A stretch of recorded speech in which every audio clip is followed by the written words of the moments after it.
अब हम इसको अगर दीवार के साथ लगाएं इस सोफे को, तो शुक्र है कि इस तरफ को लंबाई बड़ी अच्छी इसकी पूरी आती है। अगर ये कमरा थोड़ा सा और छोटा होता तो एक तरफ से इसने दरवाजे का मुंह भी जो है वो भी घेरा होना था, और दूसरी तरफ से जो है ये बिल्कुल दरवाजे के बाहर निकला होना था। तो ये लंबाइयाँ जो हैं ये हमेशा माप कर, देख कर, समझ कर, सोच कर बनवाएं। बिस्तर के इधर इधर हमेशा 2 कुर्सियाँ रखने की जगह हो, बहुत बेहतर है, क्योंकि बच्चे जो हैं फिर वो आके बैठ सकते हैं। इसी तरह पर ये जो कंप्यूटर डेस्क है, ये जो हमने यहाँ पर रखा हुआ है, ये लोग शौक से देखें जाएं कंप्यूटर टेबल लेना, कंप्यूटर टेबल लेना, लेके आ जाएं, ला के रखें तो वो तो इतना चौड़ा होता है, वो काम का भी नहीं होता। वो कोई ऑफिस में थोड़ी रखना है कि सिर्फ एक आपने कंप्यूटर टेबल जो है वो रखना है कमरे के अंदर, तो चलो जी आपका दफ्तर पूरा हो गया। आपने अगर घरों के लिए लेना है तो वो इतना चौड़ा ना लें। तो हम टेप पकड़ के खड़े हैं, आपको बता भी दें कि ये कितना चौड़ा है। 60 सेंटीमीटर चौड़ा है ये। इसकी जो लंबाई है नियरली 180 सेंटीमीटर है इस तरह पर। तो सेंसेबल ही चीज़ लें। फिर आप देखें कि ये खिड़की हमने और चौड़ी नहीं कर दी जोश में आके, क्योंकि हमें बहुत खुली खुली खिड़कियाँ बहुत अच्छी लगती हैं, तो हमने इस तरफ से भी रहने दिया और इस तरफ से भी थोड़ी सी दीवार रहने दी है। क्यों रहने दिया? क्योंकि हमने यहाँ पर डेस्क रखना था। फिर यह है कि बाहर से वो चीज़ आगे निकली हुई दिखाई देती है। ये छोटी छोटी चीज़ें जो हैं ये तवज्जो चाहती हैं, वक्त चाहती हैं, समझ चाहती हैं, और इनका ताल्लुक पैसे से नहीं है। ये नहीं है कि आपने कितना खर्चा, क्या बनाया, मटेरियल कैसा लगाया, प्रोडक्ट्स कैसी यूज़ की, ये नहीं है। ये बताती हैं कि कितना सेंसेबली आपने उसको अपनी नीड के मुताबिक बनाया है। तो इन चीज़ों का हमेशा आप ध्यान रखें। फिर लेडीज़ के कमरे में एक ड्रेसिंग टेबल होना बहुत ज़रूरी है। उस पर भी ये ना जाएं कि बहुत फैंसी शैंसी है जी, बहुत बड़ा बड़ा ले लिया, तो वो भी जगह जगह देख के आप मुनासिब लेंगे। देखें जैसे हमने लिया, बनाया, जब हमने बिल्ड किया तो हमने माप के बनाया था कि हमारा ड्रेसर जो है वो इसमें मुनासिब तौर पर आ जाए। और फिर ये लेने लगे भी बहुत चौड़ा ना लें कि दराजें बड़ी बड़ी ले लीं। वो दराजें आपको महंगी पड़ जाती हैं जब वो इतना सारा बाहर निकला होता है और एक चलने का रास्ता नहीं होता, गुजरगाह तंग हो जाती है। तो ये चीज़ें जो हैं ये नहीं होनी चाहिए। तो इस तरह पर हमने इस जगह की ये पूरी एक्सटेंशन जो है ये की हुई है। बिल्कुल सादा, बिल्कुल बेसिक चीज़ें जो हैं वो मटेरियल्स जो हैं उससे ये घर बना हुआ है। बस आराम से कंफर्टेबल खुला खुला घर हमने बनवाया था। हमने बहुत ज़्यादा पैसा नहीं खर्चा, हमने बहुत ज़्यादा इसको फैंसी नहीं किया। साफ़ सुथरा हो, खुला खुला हो, बस ये है। हाँ, कारपेट जो है वो अच्छी क्वालिटी का डलवाएं, उस चीज़ में कंजूसी ना करें, इसलिए कि वो फिर ख़राब हो जाता है वक्त से पहले। अब ये बहुत बरसों चला है, घर में शैम्पू मशीन है, अभी करने वाला है शैम्पू, वैसे भी प्रोफेशनल्स भी आके इसको साफ़ करते हैं, लेकिन हम अपनी मशीन से इसको ज़्यादा बेहतर तौर पे साफ़ कर लेते हैं। तो जो मशीन हम यूज़ करते हैं शैम्पू की वो बहुत अच्छी है, और अच्छी तो वो अपनी जगह है, लेकिन ज़ाहिर है उसमें जो केमिकल्स यूज़ होते हैं वो भी बहुत अच्छे हैं। तो हमसे पूछ लीजिएगा, जिस भी चीज़ की तस्वीर चाहिए हो, कुछ भी पता करना हो, वो हम अपने इंस्टाग्राम पे डाल देंगे। हमारा इंस्टाग्राम अकाउंट जो है वो मैं बजिया के नाम से है। और कोई भी सवाल अगर आपने शॉर्ट सा हमसे पूछना होता है कि बजिया वो क्या है या कैसा है, तो आप हमको बजियास बुटीक पर इनबॉक्स किया करें। तो छोटा सा लिखें, बहुत लंबी बात ना करें, टाइम की कमी होती है, फिर हम स्ट्रगल करते हैं। तो कोई भी ऐसी बात कि क्या चीज़ थी, कैसे थी, क्या लिया, क्या नहीं लिया। और लाइट्स भी हमने ऑन नहीं की हुई। तो रोशन रोशन कमरा हमको बहुत अच्छा लगता है। बहुत ज़्यादा फैंसी फैंसी लाइट्स के पीछे ना जाएं कि वो बिल्कुल ही अंधे कमरे हो जाते हैं। हमारा वहाँ गुजारा नहीं है, हमको तो दिन की रोशनी चाहिए होती है हर जगह।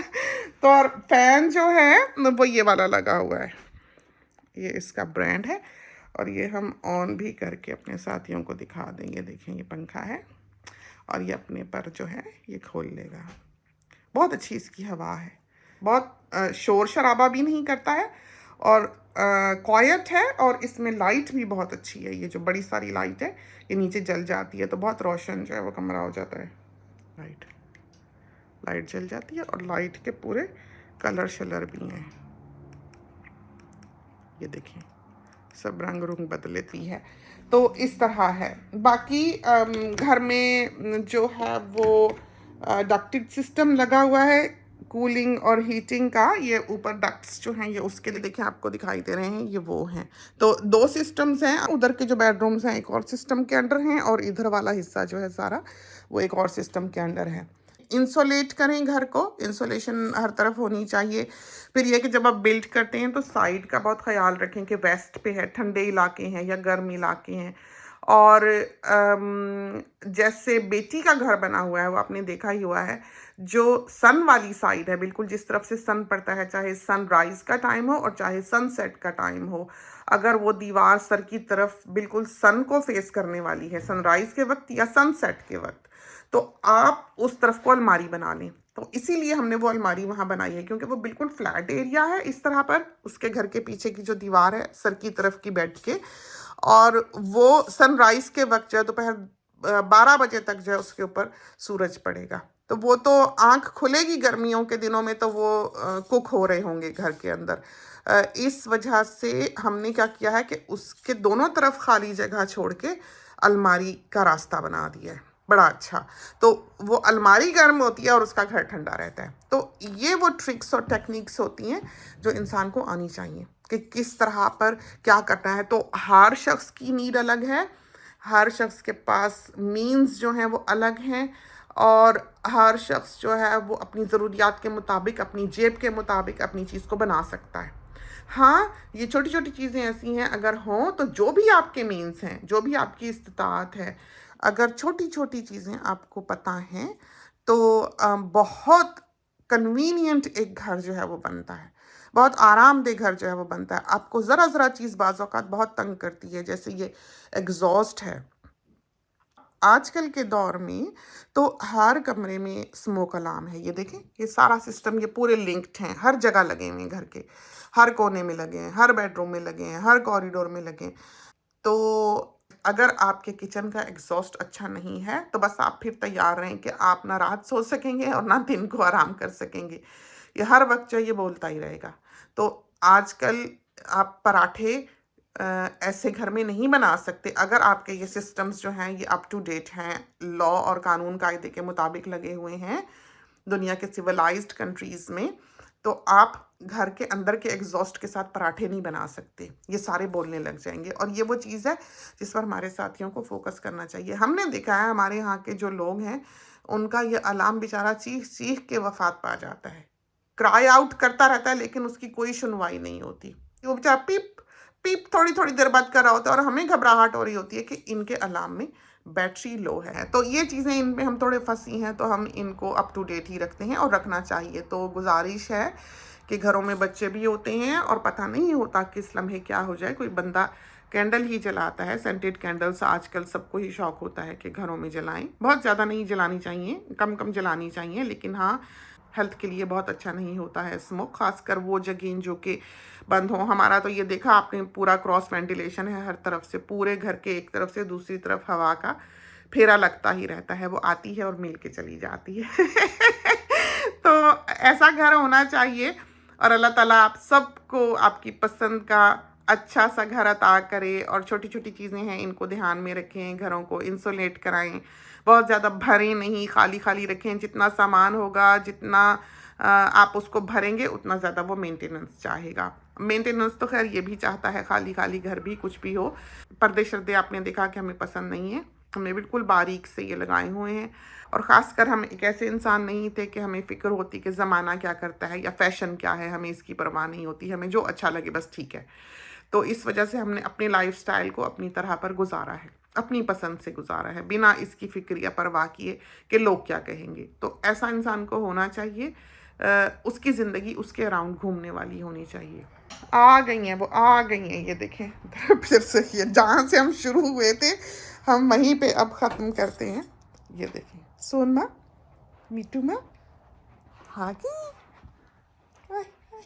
चाल देखें ना इनकी।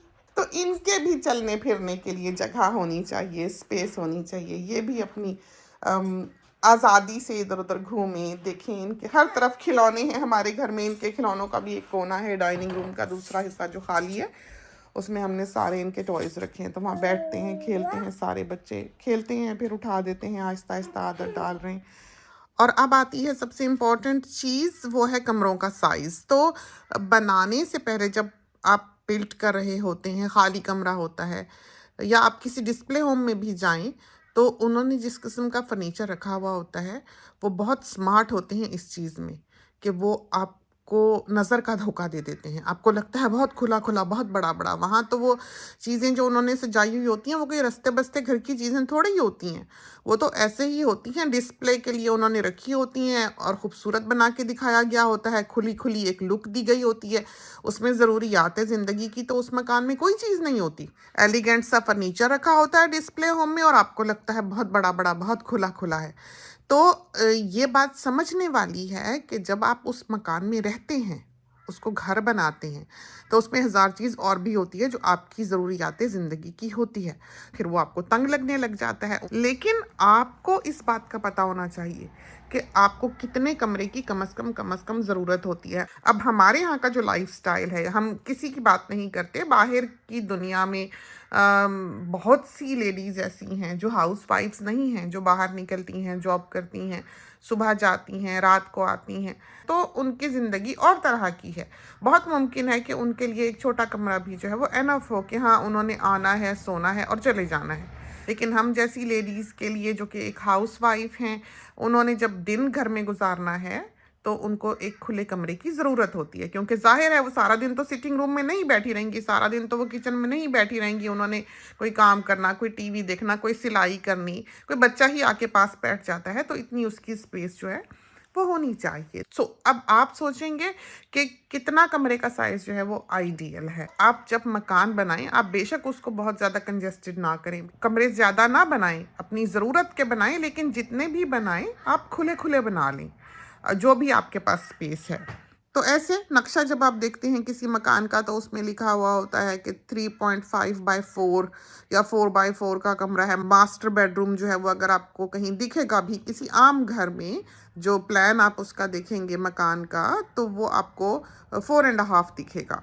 आपको जिन्होंने घर बनाना है ये पता होना चाहिए कि एक इस साइज़ का कमरा जो हम बताने लगे हैं उसमें आप क्या क्या रख सकते हैं, वो आपकी ज़रूरत के लिए पूरा है भी कि नहीं। तो ये कमरा जिसमें हम बैठे हैं ये 5.5/6 है शायद। और बेटी का कमरा, क्योंकि अलमारी और कमरा एक साथ ही एक स्ट्रेच में उसको हमने प्लान किया था, ड्रॉ किया था, तो वो शायद 8 या 8.5 मीटर जो है बनता था।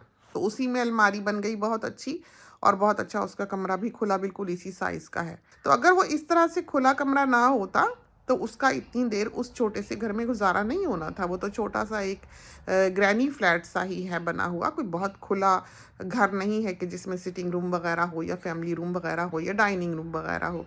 तो अगर आप उसको 4.5/4 कर लेते हैं तब भी बहुत अच्छा है। एक आम दरमियाना सा कमरा जो है वो बन जाता है मुनासिब, कि हाँ आपका दम नहीं घुटेगा उसके अंदर। लेकिन अगर आप उसको 3.5 पर लाते हैं, किसी भी तरफ से 3.5 पर अगर आप उसको लेकर आते हैं, 3.5 मीटर का कमरा, फिर वो ये है कि सिर्फ बेड ही डलता है उसके अंदर। बेड होता है लेफ्ट राइट पे, 2 बेड साइड टेबल्स की जगह होती है, बेड भी क्वीन साइज आता है। 3.5 वाला जो कमरा है उसमें king size bed side cabinets के साथ नहीं आ सकता है। तो ये चीज़ें जो हैं ये आपको पहले से पता होनी चाहिए। 4/4 का कमरा मुनासिब साइज का कमरा है, ना बहुत बड़ा है और ना बहुत छोटा है। हमारे मुल्क में आप देखें कि कमरे बड़े होते हैं। हमारे यहाँ के कमरे जो हैं वो सिटिंग रूम वगैरह जो है वो जब ही यूज़ होता है मेनली जबकि कोई मेहमान आए। तो पाकिस्तान में भी जो कमरे बने हुए होते हैं जो हमारे घरों के थे, उसमें एक सोफ़ा रखने की कमरे में जगह होती थी, अराउंड चलने की भी होती थी। ऐसे सामने हमें याद है शादियां शुदियां होती थी तो ऐसे सामने इतनी जगह होती थी कमरों में कि नीचे बैठकर बच्चियां जो हैं वो जोड़े टांगा करती थी, और अम्मी ऐसे नीचे हमें याद है कपड़ा बिछाकर कटिंग किया करती थी। तो खुली जगह कमरों में हुआ करती थी, जबकि यहाँ बाहर की दुनिया में ये चीज़ जो है ये बहुत ही मुश्किल से दिखाई देती है। जाहिर है कि हम दूसरी दुनिया में आकर बसते हैं, एक नया स्टार्ट लेते हैं, तो हर कोई इस तरह की लिविंग तो अफोर्ड नहीं कर सकता कि बहुत बड़े बड़े खुले खुले कमरे बना ले। यहाँ पर भी इसी तरह 80-80 गज़ के मकान होते हैं, छोटे छोटे ड्यूप्लेक्स होते हैं या टाउन हाउस वगैरह होते हैं कि नीचे जो है घर में वो किचन है और एक छोटा सा लिविंग एरिया है और ऊपर बेडरूम्स हैं। इस तरह के घर भी हैं और मेनली इसी तरह ही हैं।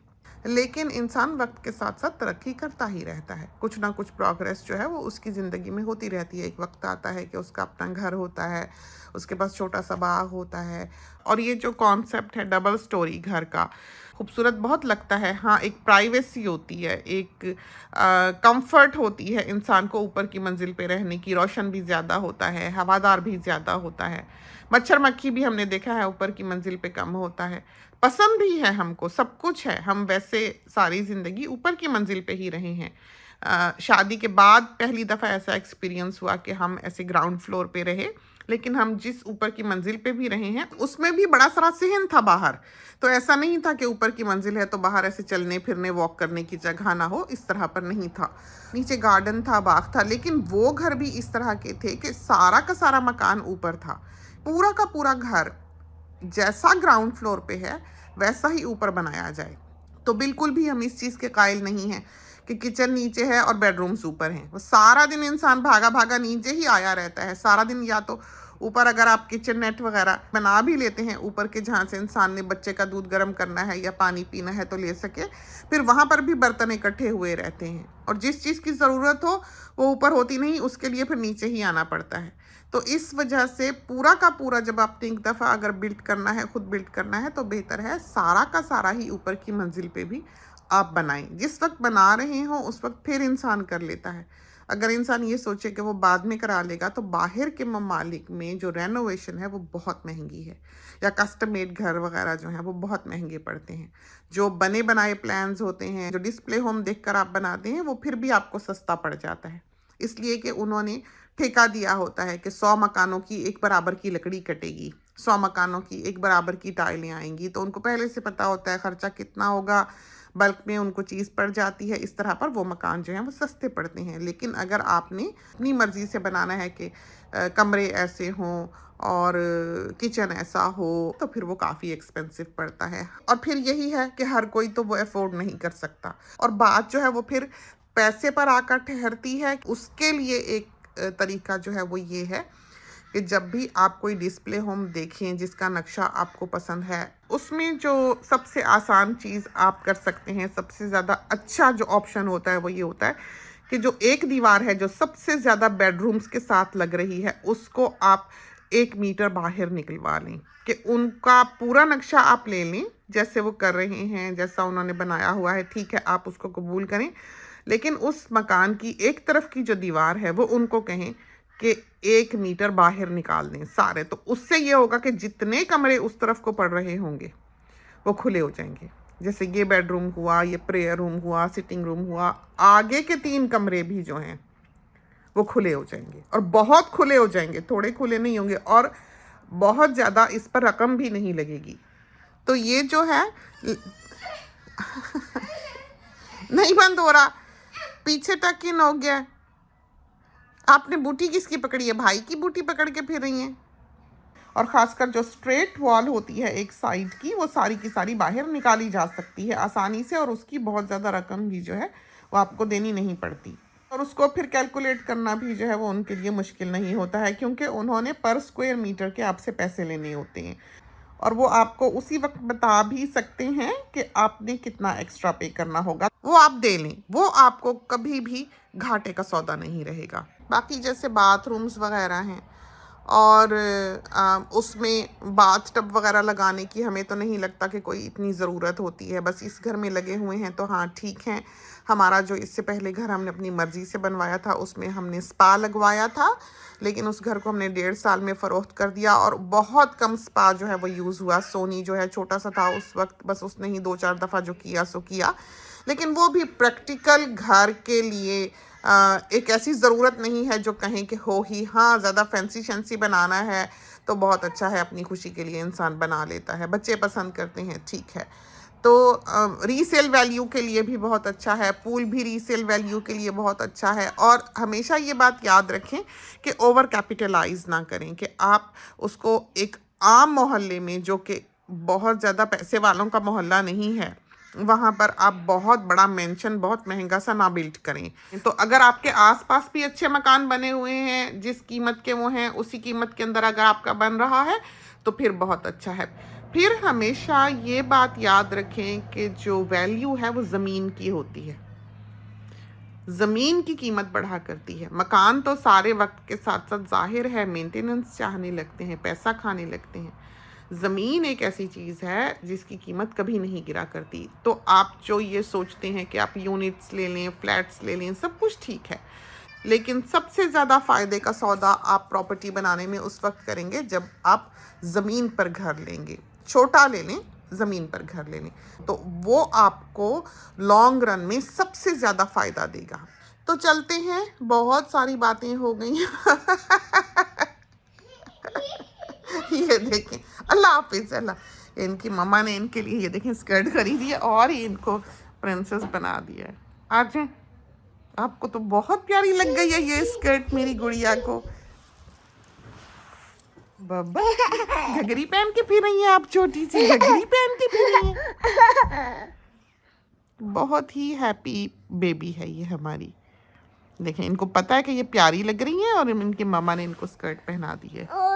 जी, बहुत प्यारी लग रही है आपको, बहुत सोहनी लग रही है आप। तो चलते हैं, इजाज़त दीजिए। खुदा करे कि ये क्लिप्स जो हैं ये आपके लिए हेल्पफुल साबित हों। अल्लाह हाफिज़।